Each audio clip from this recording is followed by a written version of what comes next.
Buenas tardes a todos. El día de hoy analizaremos la sentencia C297 del 2016. Para entrar en contexto, el señor Juan Sebastián Pulido, en ejercicio de la acción pública de inconstitucionalidad, presentó una demanda con el fin de declarar inconstitucional el literal E del artículo 2 parcial de la ley 1761 de 2015, por el cual se crea el tipo penal de feminicidio como delito autónomo, por considerar que vulnera el artículo 1 y 29 de la Constitución Política de Colombia. El demandante sostiene que la parte acusado compone el tipo penal de la manera que para tal imputación de una actuación como feminicidio, a partir del literal en cuestión, se exige además del sujeto activo que éste cause la muerte a una mujer, sin ningún ingrediente adicional, aparte de lo que dispone el literal mismo. Por lo tanto, considera que se trata de un tipo penal abierto. ¿Y qué es un tipo penal abierto? Es cuando el juez tiene que completar previamente el tipo mediante una apreciación judicial independiente, que utilizan un criterio deducido de la ley. Los tipos penales abiertos se caracterizaron en el derecho nazi y se caracterizan por no definir en precisión qué conductas habrán de considerarse delito, quedando librado al criterio personal de un juez establecer si estas conductas no descritas en la ley habrán de considerarse un delito. El legislador ha configurado como técnica legislativa la aplicación normativa denominada tipos abiertos, que en romano se dice numerus apertus, siendo esta una herramienta jurídica extensiva del ius puniendi, que le permite sancionar a los destinatarios de su aplicación, permitiéndole suplir vacíos frente a la normatividad vigente, que sanciona aquellas conductas que, aunque indeterminadas o incompletas, han configurado para tal fin, siendo necesario resaltar que las mismas altas corporaciones judiciales, a través de la reiterada jurisprudencia, permite su aplicación más allá de la vulneración del debido proceso y la garantía de los principios aplicables de manera sustancial y procedimental. Para Sebastián Bautista, no es posible determinar en forma inequívoca y clara que la motivación del sujeto activo corresponde al ingrediente subjetivo, a una opinión o argumento que corresponde al modo de pensar propio de un sujeto, por motivo de género. Por esta razón el ciudadano invoca el principio de legalidad y sostiene que dicho principio implica que un tipo penal no puede ser ambiguo, o sea, que puede entenderse e interpretarse de diversas maneras. Y el literal demandado determina diversos y confusos supuestos de hecho para configurar el tipo, algunos de los cuales se fundamentan en la mera demostración de antecedentes de violencia, los cuales aparentemente demostrarían que la violencia en que se comete se refiere a violencia de género. Este fallo constituye un pronunciamiento importante, en tanto explica la importancia de la ley en sí como mecanismo que contribuye a la prevención, investigación y sanción del delito de feminicidio, contribuyendo igualmente a dar observancia a las obligaciones internacionales contraídas por el Estado colombiano en términos de protección de los derechos para las mujeres, entre ellos la Convención de Belén do Pará, considerada la Corte uno de los elementos de mayor contribución a partir de esta ley, es considerar y entender que el feminicidio no puede ser considerado como una conducta o delito aislado, y que corresponde a un contexto de violencia sistemática contra la mujer, que da como resultado, en determinados casos, la muerte de las mujeres. Dichas manifestaciones de violencia llevan implícitos elementos de subordinación manifiestos como consecuencia de una sociedad patriarcal que reproduce patrones en espacios privados. Buenas noches, profe y compañeros. El día de hoy voy a abordar el problema jurídico de la sentencia C297 del 2016. Bueno, como tal, la Corte entra a resolver el siguiente problema jurídico que nos dice que si bien la determinación de antecedentes o indicios de violencia o amenaza en las diferentes esferas sociales en contra de la mujer asesinada, sin contemplar una calificación especial, genera una indeterminación en el ingrediente subjetivo del tipo penal que hace que el mismo sea abierto y por lo tanto viole el principio de legalidad y el derecho al debido proceso contemplados en el artículo 1 y 29 de la Constitución Política. Como tal, la Corte para resolver este problema jurídico, aborda un marco constitucional sobre los siguientes temas: el principio de legalidad, la tipicidad y el debido proceso, el derecho de las mujeres a estar libres de violencia y los correlativos deberes estatales, y la tipificación del feminicidio en contexto. Bueno, vamos a abordar el principio de la legalidad, que está contemplado en el artículo 29 de la Constitución Política, donde nos establece que nadie podrá ser juzgado sino conforme a las leyes preexistentes al acto que se le imputa, ante el juez o tribunal competente y con observancia de la plenitud de las formas propias de cada juicio. Bueno, como lo establece la Corte, la facultad del Estado se concretan pues básicamente en un conjunto de normas, la cual nos dicta cuáles son los bienes jurídicos protegidos por el derecho penal. Sin embargo, debemos de tener en cuenta que hay unos límites dentro de la Constitución, por lo tanto el legislador en su ejercicio debe actuar de forma razonable y proporcionada para asimismo garantizar que los principios, derechos y deberes establecidos por la Constitución se cumplan. Dentro de estos límites encontramos en materia penal el principio de la legalidad, teniendo en cuenta pues que a su vez materializa el derecho al debido proceso y el principio de la tipicidad. Este principio básicamente establece que las personas solo pueden ser investigadas, acusadas o juzgadas y sancionadas penalmente por las acciones u omisiones que constituyan un delito y que hayan sido pues establecidas previamente por la ley. Es por eso que básicamente podemos decir que en un sentido amplio comprende lo que es la reserva legal, la prohibición de aplicar retroactivamente las normas penales y en sentido estricto denominado como tipicidad o taxatividad. Bueno, continuamos con el principio de la tipicidad y como tal la Corte ha desarrollado en el contenido de este principio, ha identificado unos elementos, los cuales los voy a enunciar. La conducta sancionable debe estar descrita de manera específica y precisa. Debe existir una sanción cuyo contenido material lo defina la ley. La obligatoria correspondencia entre la conducta y la sanción. Esto lo encontramos en la sentencia C-343 del 2006. En conclusión, la tipicidad es un principio constitucional que hace parte pues, del núcleo esencial del principio de la legalidad en materia penal. Dicho penal se expresa en la obligación que tiene el legislador de establecer de manera clara, específica y precisa las normas que contienen conductas punibles y sus respectivas sanciones. Y ya para finalizar con nuestros principios encontramos el principio al debido proceso. Este principio básicamente pues garantiza la libertad individual, la igualdad de las personas que tienen ante la ley.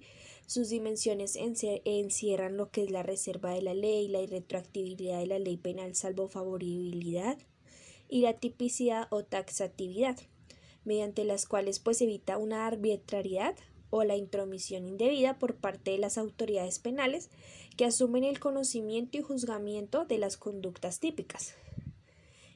Como yo les venía comentando, el principio de legalidad es un pilar del Estado social de derecho, pero a su vez este garantiza el derecho al debido proceso en la medida que tiene como objetivo asegurar que las conductas típicas estén definidas de forma inequívoca para que el individuo pueda conocerlas y así asegurar su ámbito de libertad.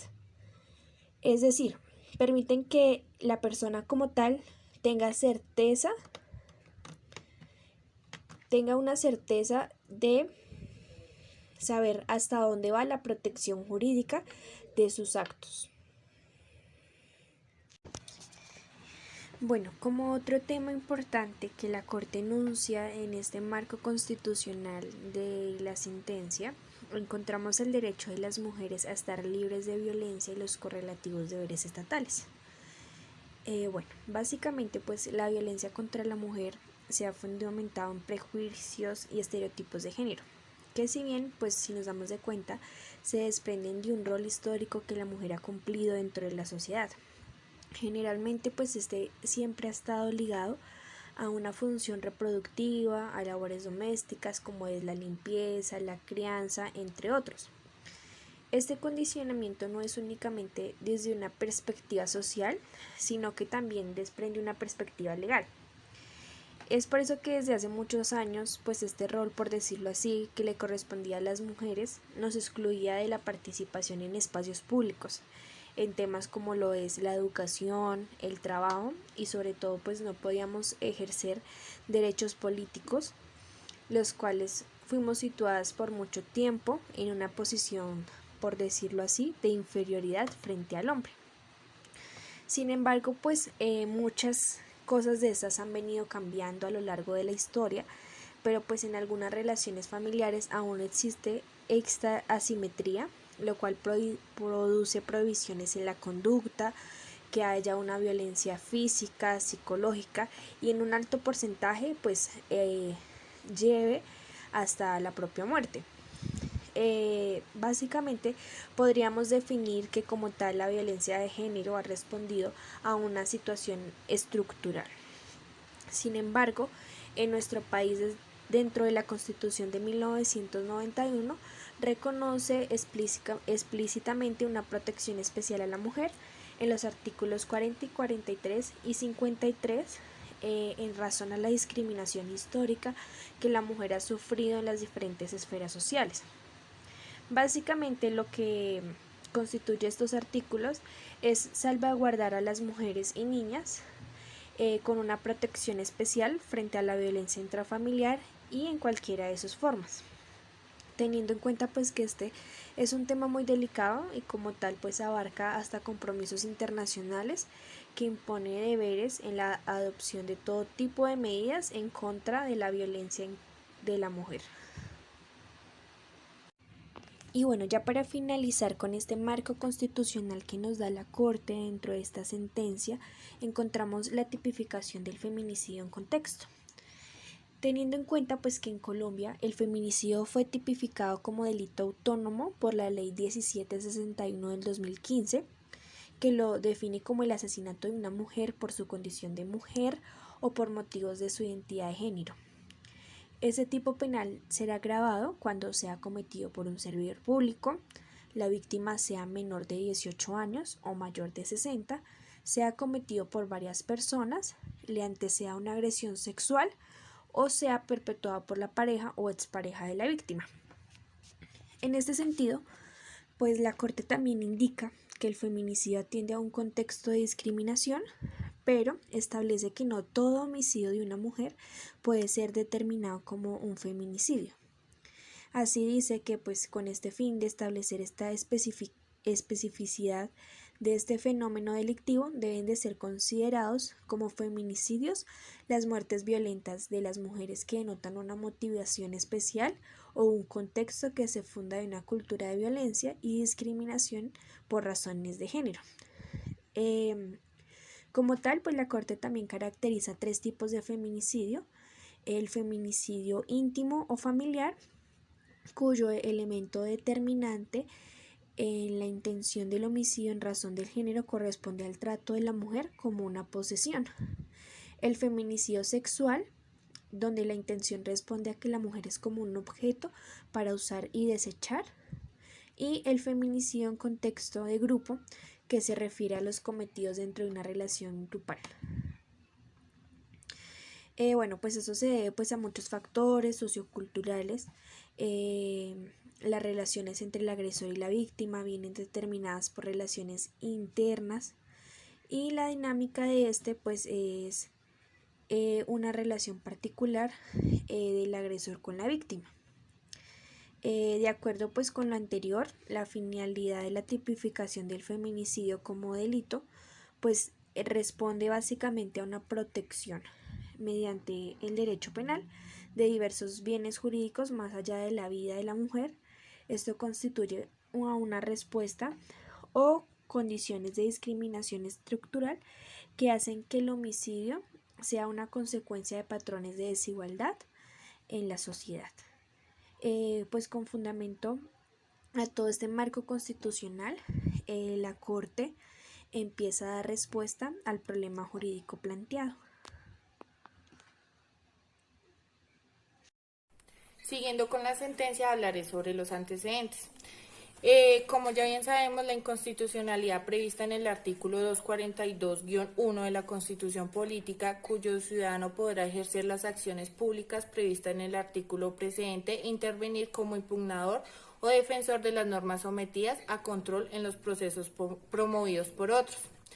Como ya sabemos, Juan Sebastián Bautista Pulido presentó la demanda ante la Ley 1761 del 2015, lo cual esta ley se crea de tipo penal, feminicidio como delito autónomo y se dicta en otras disposiciones. El caso de Rosa Elvira Celis se vulnera en los artículos 1 y 29 de la Constitución, lo que se afirma que todos los seres humanos nacen libres e iguales de dignidad y derecho. Como también se habla que nadie podrá ser juzgado sino conforme a las leyes preexistentes al acto que se imputa ante el juez tribunal y la prueba obtenida como violación del debido proceso. El 30 de septiembre del 2015, la Sala Plena decidió acumular la presente demanda a los expedientes de 11.021 y de 11.028, ya que también demandaban algunas disposiciones de la Ley de 1761 del 2015. También observamos que el 19 de octubre del 2015 la magistrada ponente inadmitió las demandas de la inconstitucionalidad contenida en los expedientes de 11.021 y de 11.028, ya que no cumplían los requisitos previstos en el decreto 2067 de 1991 para presentar una demanda de inconstitucionalidad, y se concedió 3 días a los demandantes para corregir la demanda. No obstante, en este mismo auto admitió la acción presentada por el señor Juan Sebastián Bautista Pulido en contra del literal del artículo 2 de la Ley 1761 del 2015. Mediante auto del 11 de noviembre del 2015 se ordenó rechazar y archivar las demandas de inconstitucionalidad contenidas en los expedientes de 11.021 y de 11.028. Como quiera que el término para presentar las correcciones venció el silencio. Continuar con el trámite de la demanda presentada por Juan Sebastián Bautista Pulido contra el literal del artículo 2 de la Ley 1761 del 2015 era comunicar el inicio del proceso al presidente de la República, al presidente del Congreso, al Ministerio de Justicia y del Derecho y a la Defensoría del Pueblo. ¿Para qué? Si lo consideraban oportuno, realizarán la correspondiente intervención, y también para invitar a diferentes organizaciones para que, si lo consideraban pertinente, se pronunciaran sobre la constitucionalidad de la norma parcialmente demandada. Fijar la lista de la norma acusada para garantizar la intervención de ciudadanía y correr traslado al señor Procurador General de la Nación para su competencia. Por último, cumplidos los trámites constitucionales y legales propios de esta clase de juicios y previo concepto el Procurador General de la Nación, procede la Corte a decidir de fondo la demanda en referencia.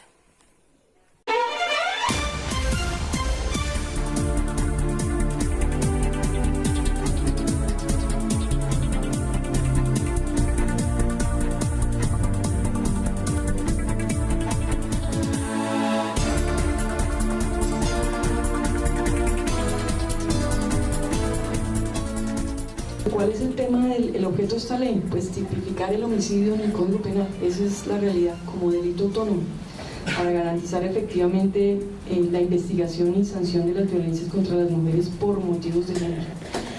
Pensamos que de esta manera al operador judicial le será más fácil contrarrestar este tipo de conductas, y a pesar de todas las comentarios en contra que tuvimos, pues logramos efectivamente, como aquí se ve, tener una tasación apropiada para que los operadores judiciales pudieran pues tasar las penas y dejar un marco importante. La siguiente tiene que ver con las circunstancias de agravación punitiva del feminicidio. unas tienen que ver la persona específica que lo comete. Si es servidor público, pues se espera de él un mejor comportamiento. Cuando se comete en mujer menor de 18 años o mayor de 60, cuando la conducta que cometiere es contra una o varias personas, cuando se cometiere contra una mujer en una situación de discapacidad física, y bueno, aquí hay otras situaciones. Entonces, pues esto en términos generales es la ley, es sencilla, es corta, y por supuesto solo es el primer paso. Pensar que el hecho de que solo contemplamos la ley en el Código Penal y que ya se acabó el feminicidio, pues no sería real. Si eso fuera así, pues aquí podríamos producir cambios sociales con solo sacar la ley. Digamos que ese es nuestro imaginario mental, que tenemos esa tradición española y romana que pensamos que el deber ser se ajusta fácilmente a la realidad, pero no, realmente simplemente este es el primer paso de crear una conciencia para mejorar una igualdad. Tal vez nosotros no somos conscientes de esta etapa maravillosa que está viviendo Colombia. Nos ven mejores desde afuera y nosotros no somos conscientes de ese capital humano que tenemos. Entonces digamos que parte de esa labor es decirles o decirnos a todos que realmente la mejor capital que tiene Colombia sí sigue siendo su capital humano, porque llevamos no solo 50 años de conflicto, sino nuestros 200 años de independencia, pues hemos tenido una cantidad de situaciones difíciles, y a pesar de eso, mire cómo estamos. Entonces el desafío es poder lograr un sistema, una cultura que nos permita respetarnos, que nos permita evolucionar, y yo creo que vamos por ese camino poco a poco, de manera que este grupo de personas que está hoy aquí, pues para mí es un honor, porque sé que todos son muy estudiosos, y bueno, mil gracias por su tiempo.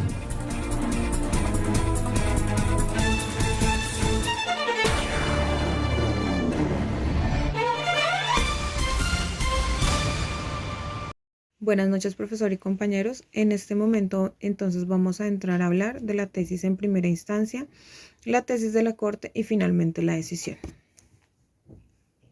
La facultad reconocida a la Corte Constitucional de modular sus fallos.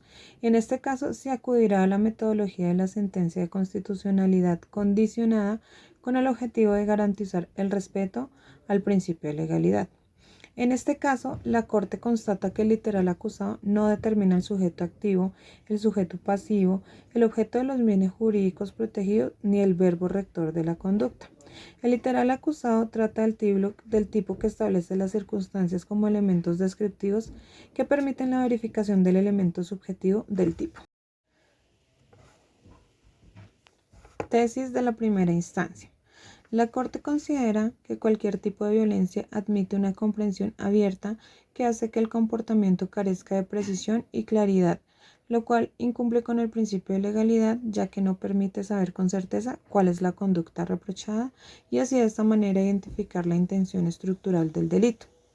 La falta de categorización de violencia en contra de la mujer supone una amplitud que hacen ver las situaciones que establecen patrones de discriminación y la violencia hacia la mujer que puede llegar hasta el homicidio, en este caso feminicidio.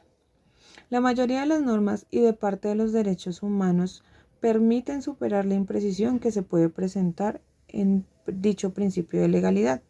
En el momento en que se refiere al literal acusado, que es violencia de género, lo cual hace indispensable establecer un patrón de discriminación que identifique una intención de matar a una mujer por el hecho de serlo o por motivos de género. La violencia de género es un fenómeno social vigente que se fundamenta en la discriminación de la mujer y tiene serias consecuencias para el goce de sus derechos fundamentales. A partir de las diferentes disposiciones constitucionales y también del bloque de constitucionalidad, se ha logrado reconocer derechos fundamentales para las mujeres en cuanto al goce a estar libres de violencia y que a su vez se ve el deber del Estado de adoptar todas las medidas para prevenir y atender la violencia contra la mujer. En la sentencia C-297 de 2016 hubo varias intervenciones. Una de ellas fue la de la Universidad del Rosario. La directora de la oficina jurídica manifestó que por razones administrativas no era posible atender a la solicitud de intervención. Otra fue de la Institución Universitaria Politécnico Gran Colombiano. En este caso, el representante de la universidad, actuando como miembro del Observatorio de Derecho Constitucional de la universidad, solicita que se declare la inexequibilidad de la parte demandada. Sostiene que combaten la reiterada y múltiple jurisprudencia constitucional. El legislador cuenta con la libertad de la configuración que debe someterse a los principios de objetividad, racionalidad, proporcionalidad y finalidad. Dichos principios le impiden al legislador crear tipos penales ambiguos o de aplicación retroactiva. La Secretaría Distrital de la Mujer. La jefa de la Oficina de Asesoría Jurídica solicita que se declare la constitucionalidad de la expresión demandada. Ella primero expone la normativa internacional que hace parte del bloque de constitucionalidad, la cual refleja los compromisos que tiene Colombia para combatir y evitar la violencia en contra de la mujer. Segundo, relata el contexto del feminicidio en Colombia y al respecto sostiene que la violencia física y psicológica contra las mujeres al interior de la familia y propinada por la pareja o expareja en Colombia, que desde repetida puede terminar en feminicidio. Procuraduría General de la Nación. La Procuraduría General de la Nación solicita a la Corte Constitucional que declare exequible el aparte normativo demandado en el entendido de que no se trata de un verbo rector alternativo, sino de una descripción de un contexto o de antecedentes que pueden tener lugar antes de que se cometa el crimen de feminicidio y que permiten probar el móvil del crimen. Asimismo, indica que el delito del feminicidio únicamente tiene lugar cuando se trata de un homicidio de una mujer y cuando está cometido por el hecho mismo de ser mujer. Tesis de la Corte. Así las cosas, conforme a la facultad reconocida a la Corte Constitucional de modular sus fallos, en este caso se acudirá a la metodología de la sentencia de constitucionalidad condicionada, con el objetivo de garantizar el respeto al principio de legalidad. La Corte considera que la modalidad cualquier tipo de violencia admite una lectura abierta que hace que el comportamiento carezca de precisión y claridad, lo cual incumple con los requisitos que exige el principio de legalidad, puesto que no permite saber con certeza cuál es la conducta reprochada que tiene el potencial de identificar una intención estructural en el delito de feminicidio, el móvil. Lo anterior, puesto que la falta de categorización de la violencia en contra de la mujer supone una amplitud que podría desbordar las situaciones que efectivamente establecen que se trata de una situación que captura patrones de discriminación que reproducen estereotipos de género y desencadenan una violencia exacerbada que guía al homicidio. La misma norma y las referencias al derecho internacional de derechos humanos, específicamente el artículo 1 de la Convención de Belém do Pará, permiten superar esta posible ambigüedad. Para precisar que necesariamente la violencia a la que se refiere el literal acusado es violencia de género, lo cual es indispensable para establecer un patrón de discriminación que identifique una intención de matar a una mujer por el hecho de serlo o por motivos de género como elemento diferenciador del homicidio. Esta precisión mediante un referente calificado da a la norma claridad y hace que sea posible prever la conducta sancionada.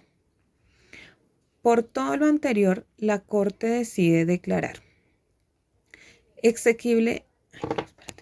Por esto y por todo lo anterior, la Corte decidió declarar exequible el literal E del artículo segundo parcial de la Ley 1761/2015, que dice: por la cual se crea el tipo penal de feminicidio como delito autónomo y se dictan otras disposiciones. Rosa Elvira Celi, por los cargos analizados en el entendido de que la violencia a la que se refiere el literal es violencia de género como una circunstancia contextual para determinar el elemento. Finalmente, esta es la decisión que toma la Corte. De esta manera termina el análisis a la sentencia C297/2016. Queremos agradecer a todos la atención prestada.